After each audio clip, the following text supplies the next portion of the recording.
Forester fans, my name is Lily Evans, and today I'll be interviewing Coach Cat about the previous game against Monmouth. After allowing 16 points, what did you do to make adjustments to succeed in the second half? We stopped turning the ball over on offense, and we stopped giving them advantageous field position. I mean, their first drive of the game, they came out. Credit to Monmouth, they had a great opening drive.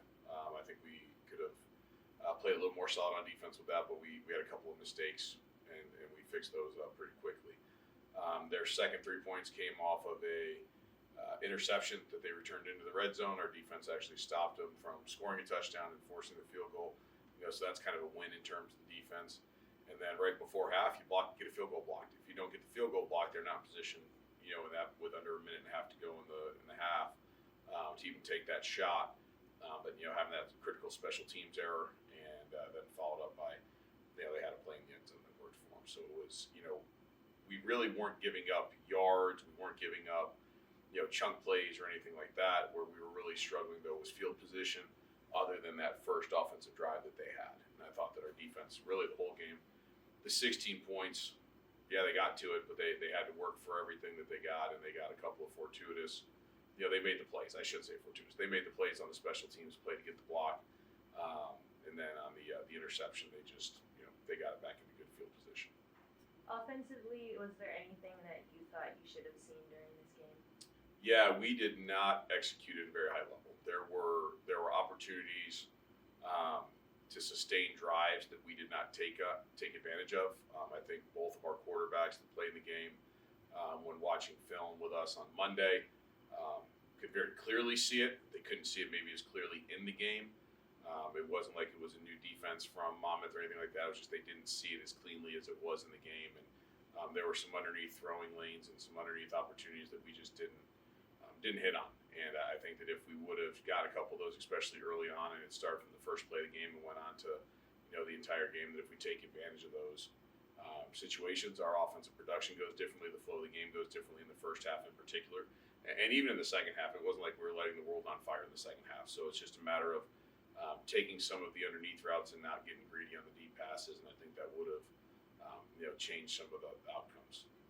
Although this was a tough loss, how do you feel about the performance from the team in the second half? Yeah, the resilience that was demonstrated was exceptional. I thought they played a tough football game, and they did everything in their power to be in a position on the last play of the game to have a chance to win the game. We blocked the punt, lined up for the field goal like we had planned on doing, and unfortunately their guys able to jump up and get his hand on the ball. And it's again, if you were to tell me that after the first half that we played, where we did as many things wrong to self-inflict harm, that we were going to be in that position, I would have taken that at that moment. I would say, okay, cool, we can live with that. And I thought that, again, the resiliency that they did, because a lot of teams fold. You get down more than 2 scores as a team. You look across the league, you look across different levels of football. It doesn't matter if it's the NFL, Division I, Division III. You see those teams fold when they're down 3 scores. And our team did anything but fold. And I thought that was something that we can hang our hat on. We know that's our identity. We know that's who we are. We've never been a team that quits. And so really working through that to make our team start the game a little bit fresher and better, I think will serve us well moving forward. What issues made you unable to capitalize in the last few plays of the game? Yeah, I mean, well, if you go to the last 3 plays of the game, we blocked their punt, so that's a capitalization. We went out there, we had everybody aligned, we had plenty of time on the play clock. There was no hesitation on whether or not we were going to kick the field goal on that first down. The ball's on the 15-yard line in the middle of the field. There was no reason to take another snap and risk any mistakes within the play. The kick was going to be for the win, not the tie, which was our goal the whole game. I had been asked by somebody why we didn't go for 2. I was like, because we're going for the win. 2 2-point conversions would tie the game and go to overtime. We were going for the win in regulation. That means we need 3 possessions. So, we lined up to kick the field goal. Snap was good. Protection was actually really strong. The player that blocked the kick actually didn't cross the line of scrimmage, didn't get through the offensive line. He literally is he's 6'3", 6'4" with long arms, and jumped up. The kick was maybe a little bit low, and he was able to get his hand on the ball. So, I mean, in terms of operations, I thought our players did exactly what they were supposed to do up until the flight of the kick. And then and the kick was just a little bit low, and the guy was able to put his hand up there. But it was, the protection was solid. There was nobody that got through and leaked through and got a hand down or anything like that. It was a guy standing over the center and just jumping up and being able to get his hand on it enough to deflect it from going in the goal line. So, again, we practice certain things, we do certain things, we have scenarios that we as coaches talk through ad nauseum about how we're going to handle them.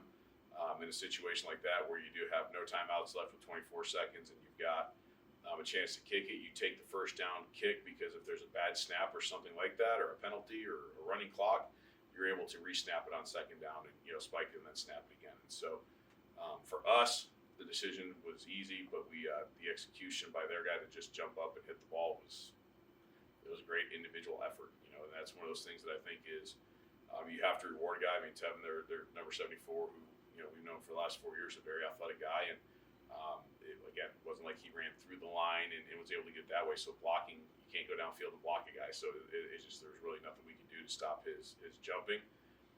But the flight of the ball just needed to be a little bit higher. Are there any players that you think stood out this game? Yeah, I thought that Alex Bendler and Javen Quinn had really strong games defensively, and I thought Donovan Plummer was a chaotic force at defensive tackle.